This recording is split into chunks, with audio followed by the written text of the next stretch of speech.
Hello, my name is Tanisha. I'm 46 years old. My birthday is May 23rd, 1976.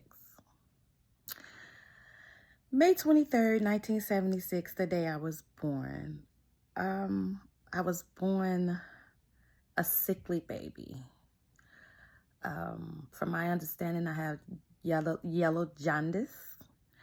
I was hospitalized and in an incubator, and I couldn't leave the hospital until I reached a certain amount of pounds. I don't know for sure if it had something to do with my birthmark, but I have a birthmark on the side of my face. That's the purpose of this documentary.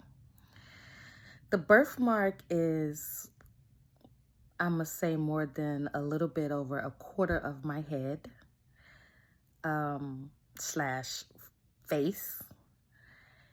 It started out when I was a baby. I had a picture that I wish I could find at the moment. I was probably like 3 months. I'm going to say 3 or 4 months old. And I was sitting in the carrier, and my oldest sister, Serena, was standing next to me. She had 2 ponytails, a blue dress, and I had on a blue dress as well. Blue and white dress, actually. Remember that picture like it was taken yesterday. I remember on the picture I was smiling and didn't have a care in the world. I didn't understand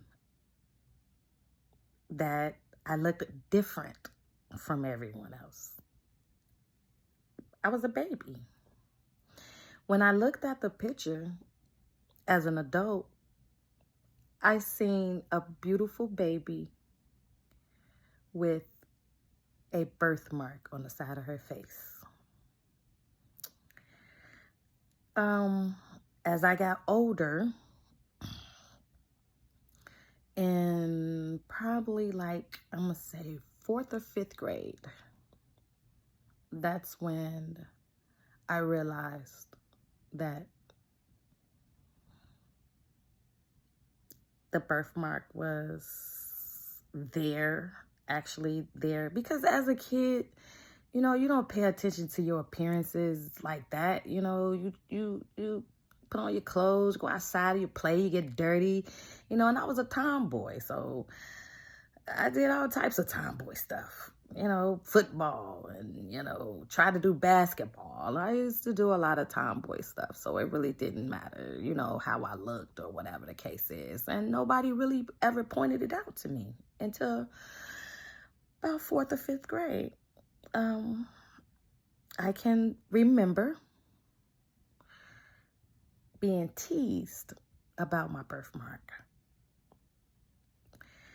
I was called Spot. I was called Burnt Face. I was called Patchhead. It actually lowered my self-esteem, basically, as a kid. Kids have self-esteem, and by me being a kid with a birthmark that is so unusual,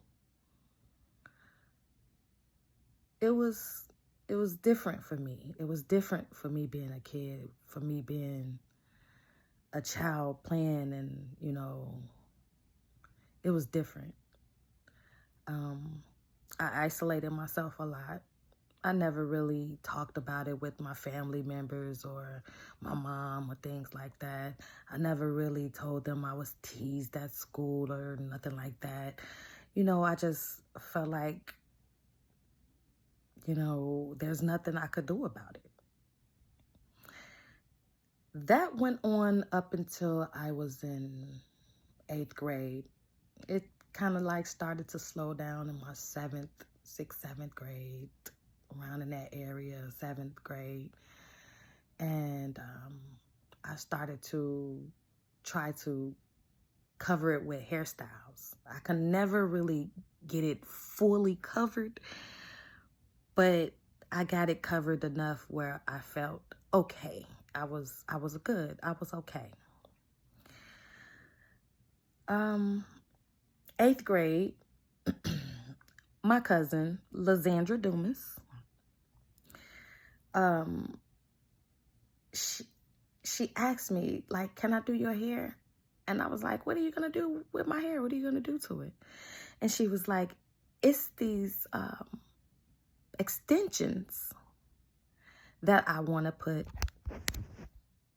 in your hair. And I'm like, extensions? What are you talking about? So she's like, just come over. Let me do your hair. I said, okay. So I went over to my cousin's house. She lived on Indiana in the White Building. And she knew I had a birthmark. I wasn't afraid to show her my birthmark because she knew I had a birthmark. So she started to do my hair. And she called them extensions. We call them bundles or tracks or whatever the case is. Back then, it wasn't popular back then like it is now. It was not popular at all. But she did my hair, and when she put the tracks on my hair, she got to my birthmark, and she said to me, do you think I should put this on your birthmark? I said, I don't know. I've never tried it before. She said, what do you want to do? I said, it's my skin. Just put it there. Maybe it'll stick, maybe it won't. So she drew the track and put the track on my birthmark, and it stuck there. And then she put another track there. Then she put another track there. And suddenly, I couldn't see the birthmark no more. I felt beautiful. I felt good. I felt good. I say, cousin, I can't see my birthmark no more. And she said, if it start hurting, let me know so I can take it out. I said, it doesn't hurt. I said, I don't feel anything. And she was like, you sure? I said, I'm sure. So she continued to do the rest of my head, put the tracks in my hair. She cut it, and she flat ironed it. Well, back then it was curled. She curled it. I had hair to cover my birthmark. You couldn't see anything. You wouldn't even notice I had a birthmark when she was done. I felt so good. That was the first time I can just look in the mirror and just smile.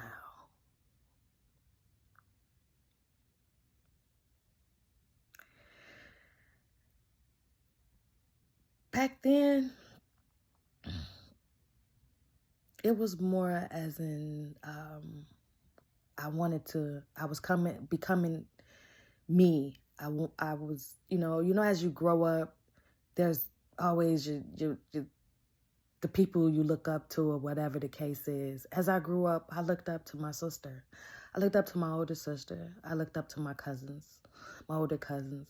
I looked up to them, and I always thought they were beautiful. I always thought they were pretty. It's this hairstyle my sister used to wear, and she looked so pretty in it.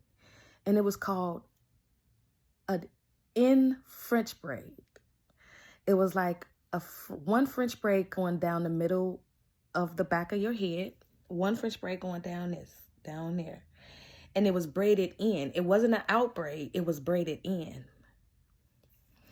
And one day I came to her and I was like, can you do my hair like that? She said, yeah. So the hair that I had, I never had hair on my birthmark. So she took the hair that I did have that started back here, and she pushed everything together, and she gave me a braid down the back of my hair. had a bang, and the bang that I had, it was a bang, and she braided the braid and braid.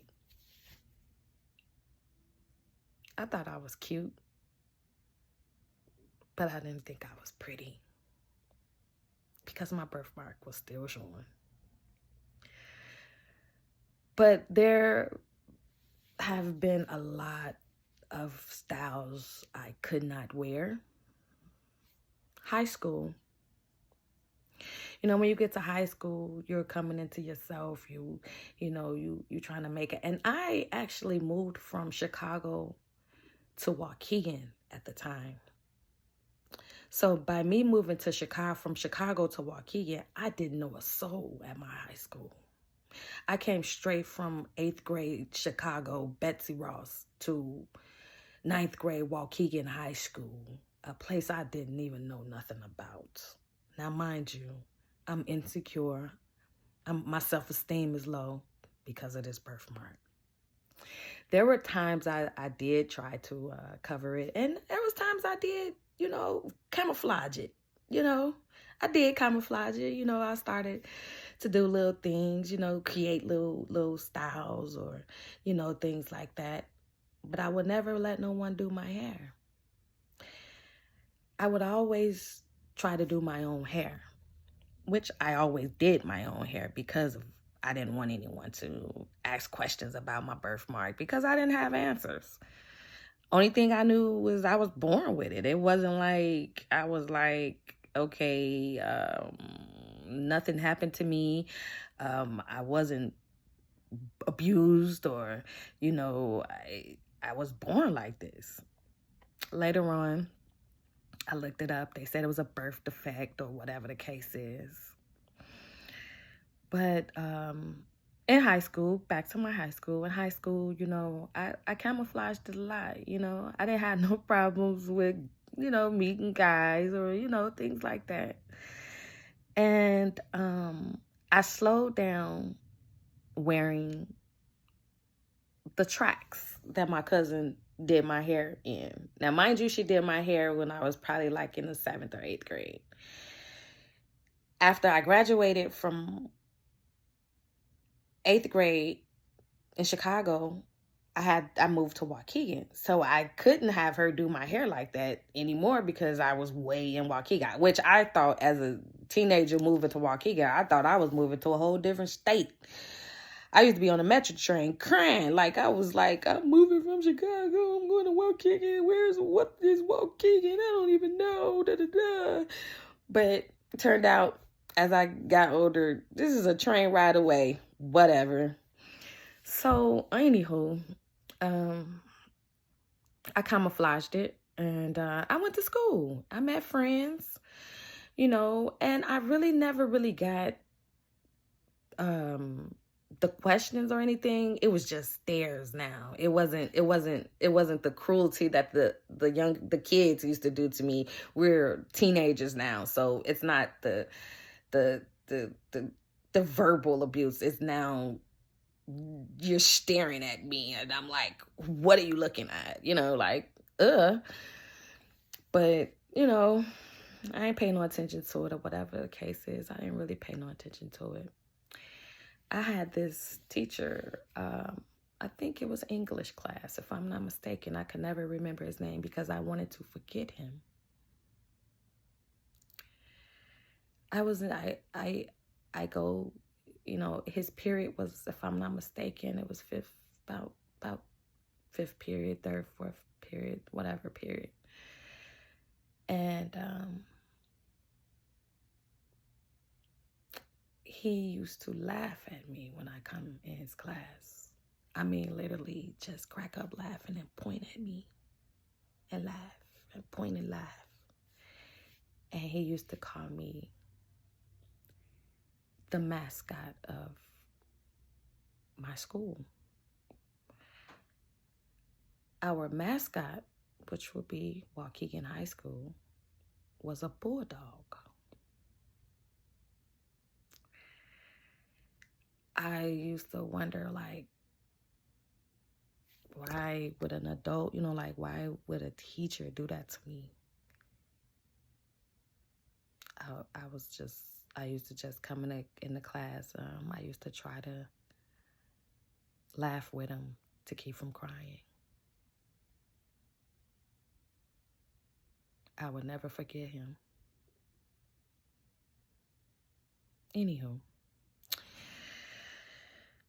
that went on, and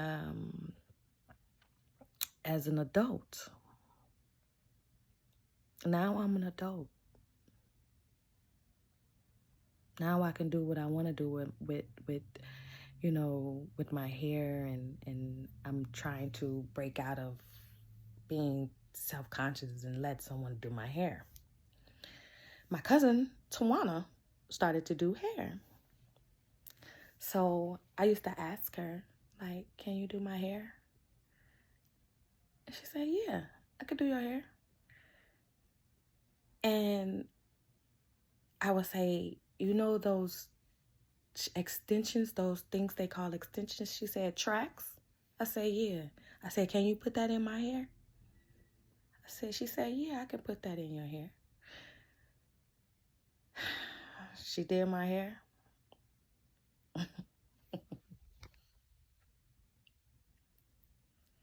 And I felt beautiful. I felt pretty. I felt gorgeous. I felt I was pretty. So I kept asking her to do my hair with those tracks. She kept doing my hair with the tracks. Then after she moved away, I met this stylist, this beautician. Her name was Missy. No, scratch that. I had a friend that did hair. Her name was Danielle. Danielle, we created some styles. She never was like, ugh, what is that? Or, ugh, don't touch this. It was never that. She done did braid styles on my head. She done did bobs and all types of styles on my head. We used to sit and make up styles to do on my head. I mean, with the tracks, with the braid and weave hair, how to swoop it around and take it across here and put it toward here. We did. After she slowed down in doing hair, I met this stylist named Missy. Missy became my beautician. I didn't know too much about Missy. I just knew she can do some hair. And I wanted my hair did with these tracks. So Missy used to do my hair. I had 3 stylists throughout my life. 4, if you count every now and again. I had my cousin Tawana, stylist Missy, Heather sometimes, and that's it.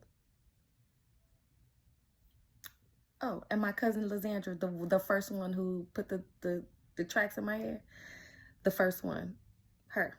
Those are the 4 people who've ever been in my hair besides my mom braiding my hair to the back or whatever. But my mom used to do my hair also, and she used to do sew-ins with me. And as we get to the part where there's no hair to sew in, I will glue that part. All the rest of my hair would be a sew-in. But that part, this on my birthmark, will be glue.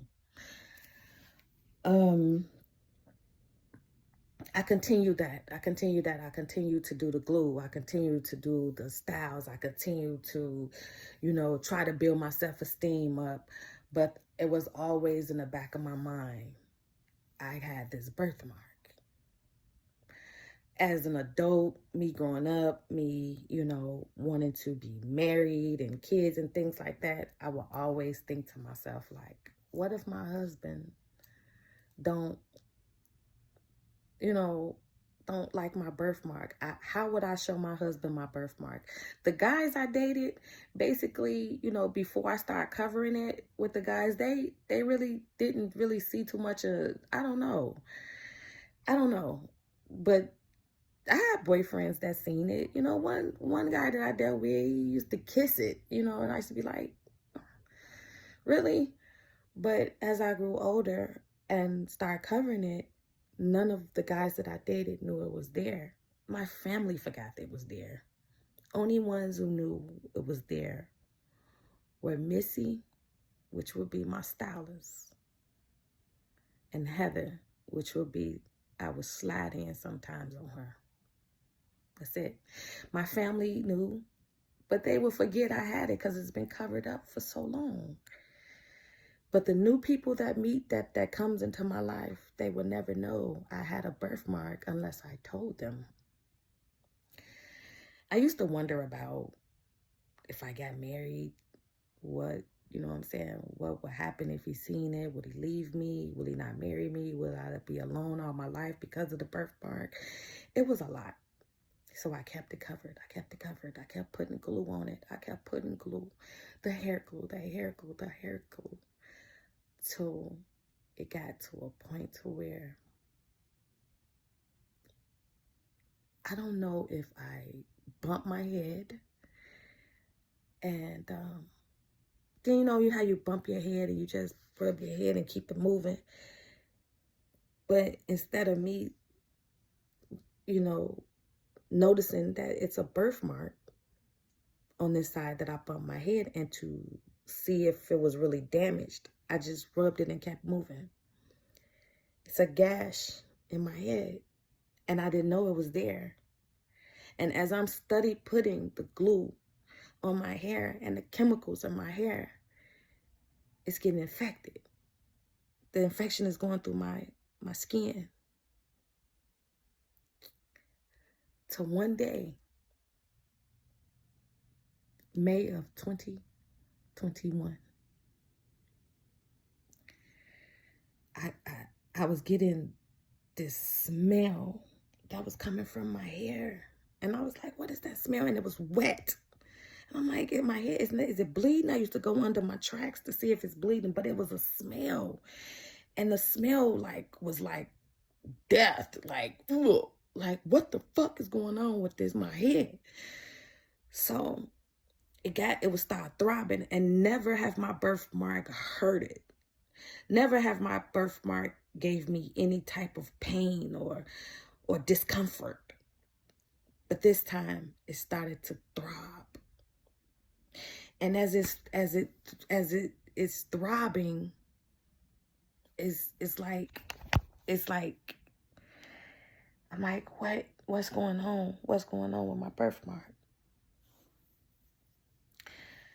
I never really, well, I got it checked out, I'm going to say once or twice in my life. The first time I got it checked out, you know, he was like, there's a lot of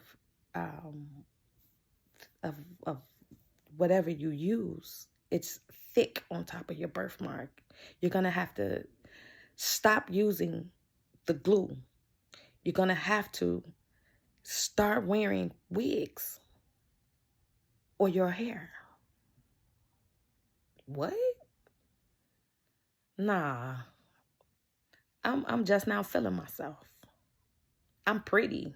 I'm gorgeous with my birthmark covered. I will not stop wearing this. That's what I thought. And that was probably 2015, 16, and in that area. So fast forward back to 2021. I'm at work and I'm wondering like, am I the only one smelling this, or do other people smell this smell? Because it was like right there in my nose. Like, what the hell is that smell? And it's in my head. I get to work and I say, I need to go to AmCare. AmCare is basically somewhere you go at my job that gives you, first aid, or, what I'm saying, health stuff, things like that. So I goes downstairs. I tell my manager, I say, something is wrong with my birthmark. He's like, birthmark? Where? And I was like, it's in my head. You won't be able to see it, but it's something wrong with it. He was like, do you want to go to AMP Care? I said, yeah, I want to go to AMP Care. So I goes to AMP Care. AMP Care says, we can't do anything about that. The only thing we can do is give you ibuprofens, which would be 200 milligram or whatever they say. That's the highest they can go. But we can't do anything about it. We're not, we're not authorized to do things like that. Like see what's going on with your birthmark. She was like, that's something that you need to go to your primary to talk to about that. So I goes to I leave up out of AMP Care and I goes to HR. And I by being painful, I kind of lifted up my tracks because I was thinking like maybe my tracks was too tight. That's what was making my head throb. I'm like, maybe my tracks too tight. So I loosened up my tracks, things like that. So I goes to the HR. I had already had a picture of my birthmark in my head, because when I get my hair braided from the Africans, I have to show them I have a birthmark so they can see if they can braid my hair or not. I don't want to go in and they see my head and be like, oh, we can't do this. So I always show them my birthmark and be like, can y'all work with this? Because so, what I'm saying? So I won't waste their time or mine. So I had a picture in my phone. So I goes to HR and I talk to a senior HR. I say, I have a birthmark on the side of my face. So I put on my picture and I say, my birthmark has never given me any problems, any troubles. I said, but today it's painful and it's discomfort, and there's a smell coming from it that it's unbearable. I said, I need to go to urgent care. She said, and when she looked at my birthmark on the picture, she was like, oh my God, okay, yes, go ahead. We'll she asked me, did I have any time? I said, not really. But she was like, don't worry about it. We're covered. So she covered my time. So as I'm getting in my car and things like that, I call my mom, I call my dad, like, something wrong with my birthmark. I don't know what it is. It hurts. So I say, well, go to the doctor. Go to the emergency room. So I was like, emergency room? I'm going to be in emergency room for a long damn time. Let me call my primary and see if I can get in now. So just so happened, I'm saying, blessing to God, I call my doctor's office. I say, I got a situation with my birthmark and I need immediate attention to it. And they say, can you come in? I left work at about 2. They say, can you be here by 2:30, 2:45? I say, I sure can. So they squeezed me in, squeezed me in with an appointment. I get to my doctor. Now, mind you, my hair still did. I used to get my hair did every 2 weeks. Every 2 weeks. You will never see me without my hair did. Never see me without my tracks. Never see me without a nice do or, different hairstyles and this and that. So at this time, my hairstyle is still in my head. My hairstyle that I had for that 2 weeks is still in my head. So I get to my doctor, and my doctor say, where's your birthmark? I said, it's on my face. And she said, where? I had the hair came like covering my eyes like a Aaliyah type. It was covering couple of inches of my eye. So I pulled it back. Now, mind you, I had loosened my tracks. Don't even think about my missing nail. I heard it at work. Sorry. Anyway, so I had the tracks was laid here. Now, mind you, I told you I loosened my tracks because I thought my tracks was too tight. So as I'm loosening my tracks, she was like, let me see your birthmark. So I kind of pulled them back, and she looked, and she said, oh my God. I said, you smell that? She said, yes, I do. She was like, give me a moment. Walked out. She looked at my birthmark. Her eyes got big, so she was like, give me a second. Next door to the doctor's office is a womb doctor. The womb doctor was there at the time because he's only there twice a week or once a week, once or twice a week. And at that day, I came to my doctor's office. They happened to be there. This is God's plan. This is God right here. This ain't nobody but him. They happened to be at that office that day. I came in. They told me she come back in and she said, Tanisha, I need you to go to this right here next door. I need you to take this paper and it was like a referral thing, and go to this part of the doctor's office right here. So I went in, so I sat there, I waited. The wound doctor came out. His name was Dr. Applewhite. So I say, he say, Ms. Robinson? I said, yeah. He say, you have a birthmark? I said, yeah. I said, it smells. I don't know what that smell is. He said, yeah, I smell it. He said, I need you to take off your hair. He said, what is this? He said, is this a wig? I said, no. He said, is it attached to your hair? I said, no, it's attached to a stocking cap. It was a quick weave. It's attached to a stocking cap. He said, I need you to take that all the way off. No, he said, take it off. So I lifted it. And he said, I need you to take it all the way off. As I'm taking off this wig, as I'm taking off the hair with the stocking cap, oh my God. My hands were filled. Both hands were filled with pus. And it was gross. And I just fell apart. He said, your birthmark is infected. And it's infected bad. And we're scared that the infection has went through your bloodstreams. That's how bad it is. I said, oh my God, what am I to do? I'm crying. He said, calm down. He said, you're in the right place at the right time with the right people. I said, what am I supposed to do? What am I going to do? So he said, don't put that back in your head. He said, I'm going to have to put an IV in you so we can get these antibiotics into your system quicker than you're taking them by mouth. I said, IV, is it that bad? He said, it's that bad. It's that bad. So I say, I'm crying. I'm bawling my eyes out. I'll call my dad and my mom. And they was like, okay, Tanisha, calm down. You getting something done to it. It's getting done. It's just relax. Just do what he say. They talked to Dr. Applewhite to see what Dr. Applewhite was saying and this and that and this and that. So Dr. Applewhite taking pictures and this and that and this and that. So after I calmed down, he cleaned it. He cleaned it with Dakin's solution.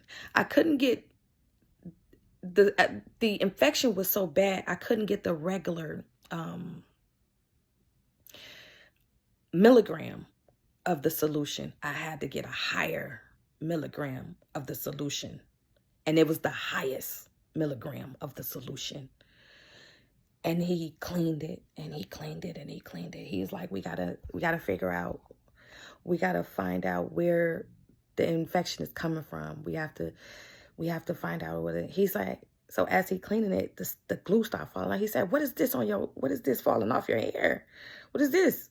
I said, I wear tracks and it's glue. And he said, all this is hair glue? I said, yes. He said, Lord. Then he say, give me a second. I'll be right back. He laughed. I'm steady crying and, steady wiping it with the Dakins and just doing, I was just so outdone. He came back. He said, good news. I got in contact with the excellent plastic surgeon. His name is Dr. Robert Galliano. He's in Northwestern Hospital, one of the best hospitals there is. He said, I'm going to refer you to him. And when I refer, I said, so when do I go? When do I go to him? He said, I'm trying to get